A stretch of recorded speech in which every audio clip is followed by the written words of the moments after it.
This is probably the darkest way to quit your addiction.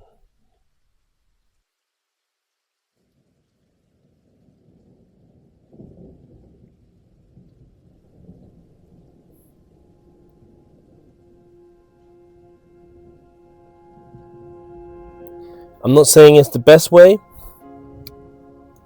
I'm not saying it's going to work for everyone. This is not like a 100% success rate. But it's what I used to stop my addiction. And when I can tell you, I was in the darkest of places. This time, 2 years ago, like I was in the darkest of places.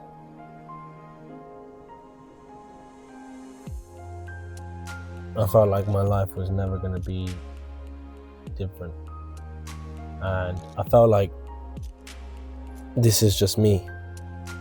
I'm going to keep doing this for the rest of my life. This is the only way. And you probably feel like that, right? I don't care what it is. It might be alcohol. It might be weed. It might be cocaine. It might be fucking, I don't know, pills.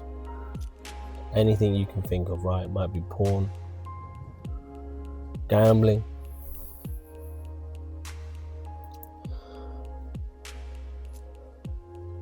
You need to do so much of this that it literally disgusts you. You need to be so sick and tired of it and disgusted by it that you feel so burnt out, so fucked up, so disgusted by yourself that you don't do it anymore. It worked for me because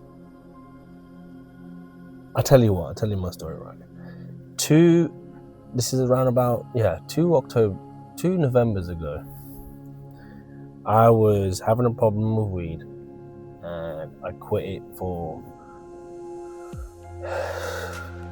10 months after that. But it took me an entire month to quit, and in that process, I used the month of December. This is like a little trick that I used. I used the month of December. I took extra days off during the Christmas break, and I needed to stop drinking. I needed to stop smoking weed.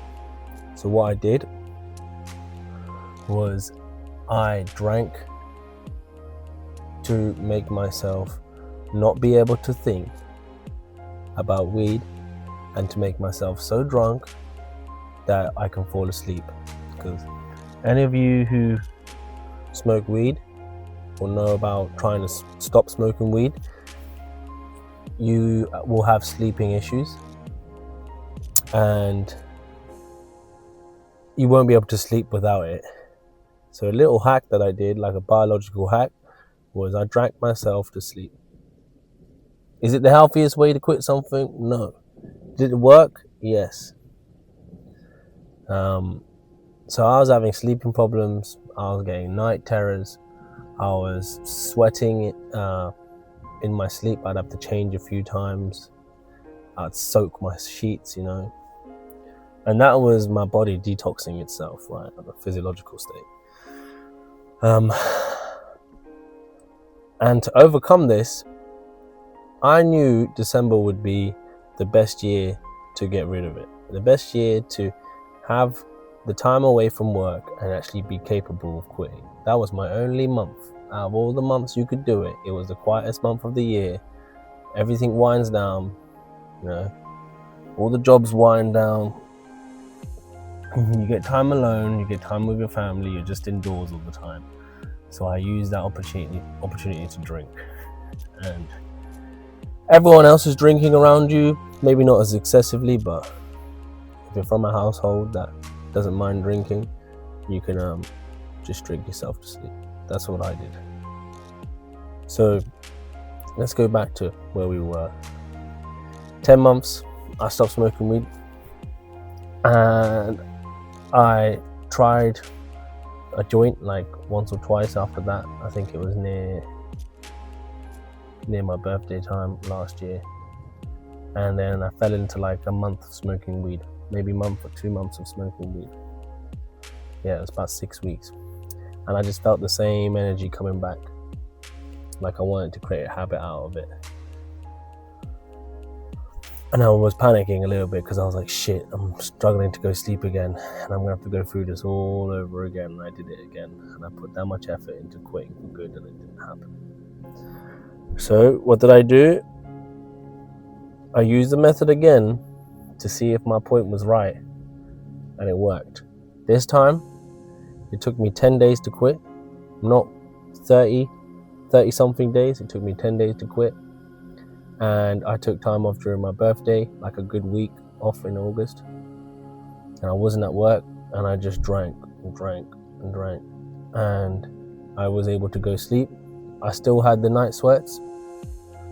I still was struggling to sleep a little bit. You know, you'd be restless when you're drunk, and you'd just be tossing and turning. I'm sure some of you know. Drinking doesn't always help you go sleep, but if you drink enough, it will make you go sleep. So, it worked, and I haven't smoked since.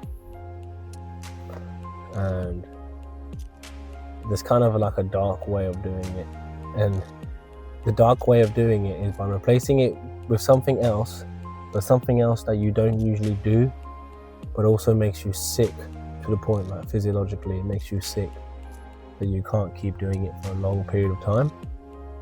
So drinking was something that I couldn't handle for a long period of time because I literally would be vomiting all the time. My body just rejects it. You're a fairly healthy person, you just won't be able to contain it. And now cigarette smoke literally makes me, even cigarette smoke, it literally makes me like feel sick if I smell it from someone else. But don't get me wrong, it smells nice when it's not being smoked, but yeah. And when I now walk past people who are smoking weed, I'm like, damn, it really stinks that bad. It really smells like that. And it's almost like embarrassing. I feel like embarrassed for them. I feel embarrassed for them that they stink that bad and they think it's just like normal.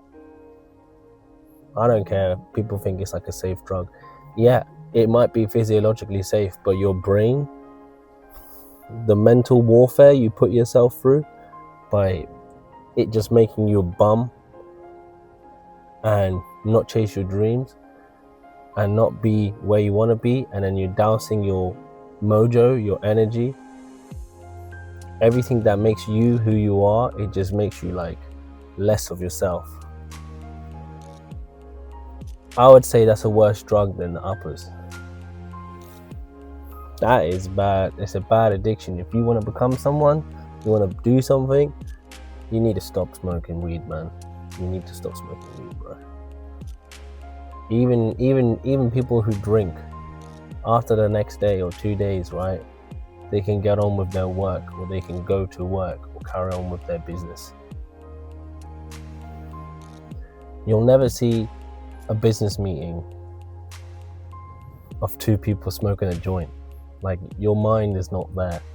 You might have a business meeting and you have people maybe having a glass of wine or even a beer or you know, spirit, because it obviously affects your thinking, but it doesn't affect you for hours. You can have it within moderation and not completely clot yourself. Anyway, that's like the dark side of addiction and how to get over it. I would say do so much of it to the point where it sickens you and it disgusts you. Like you do more than you usually do, so it's uncomfortable for you, and it's not like, oh, I just do it once a day, it's not so bad. Do it more. I dare you to do it some more. Do it more and see how you feel. And once you start feeling so disgusted from it, replace it with something, but make a plan, like I did, and see if it works. It might just work for you. December's coming up, it's a good time to try it. But I thought I'd share that story of mine. It was a bit of a difficult period, but it worked. It really worked. So yeah, stay drug free. Overcome your demons. And be strategic about it. Don't just be stupid. Find a little hour in your day or 2 hours in your day just to come up with a fucking plan, an idea, when you're not stoned out of your brain or high on drugs, and defeat what's inside of you. Love you guys.